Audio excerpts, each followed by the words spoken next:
करणे असेल, त्यानंतर डॉक्टर शिरुरे आणि मोठेगावकर यांनी आपल्या लातूरचं नाव त्या ठिकाणी प्रथम बदनाम केलेलं आहे आणि 22 लाख विद्यार्थ्यांचं त्या ठिकाणी नुकसान केलेलं आहे. आणि नाक आहे नाक नाही अशी एक म्हण आहे, त्याप्रमाणे 11वी 12वीचं ऍडमिशन त्यांनी त्या ठिकाणी चालू केलेलं आहे.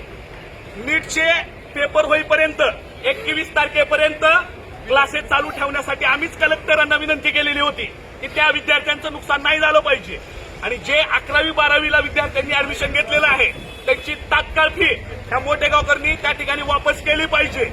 अन्यथा आज आम्ही या ठिकाणी निदर्शनं केलेले आहेत.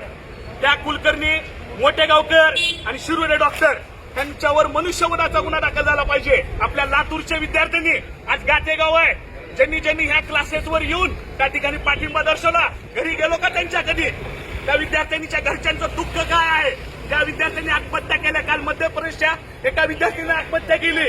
असे 21 तारखेनंतर त्याचं स्वरूप मोठं होणार आहे. त्याला जबाबदार कोण? यांचे जेवढे त्या ठिकाणी पेपर फुटीमध्ये सापडलेले आहेत त्यांच्यावर मनुष्यवधाचा गुन्हा त्या ठिकाणी दाखल झाला पाहिजे. विद्यार्थ्यांची फी वापस त्या ठिकाणी झाली पाहिजे आणि त्या ठिकाणी आम्हाला कुठलंही 21 तारखेपर्यंत कुठलंही आम्ही त्या ठिकाणी शिक्षण क्षेत्रात हस्तक्षेप आम्ही करणार नाही. परंतु त्यांनी जर 11वी 12वीचे जर ऍडमिशन घेतले तर हे शांततेत आंदोलन आहे. पुढचं आंदोलन हे शांततेत त्या ठिकाणी नसणार आहे. हे त्यांनी त्या ठिकाणी लक्षात ठेवावं.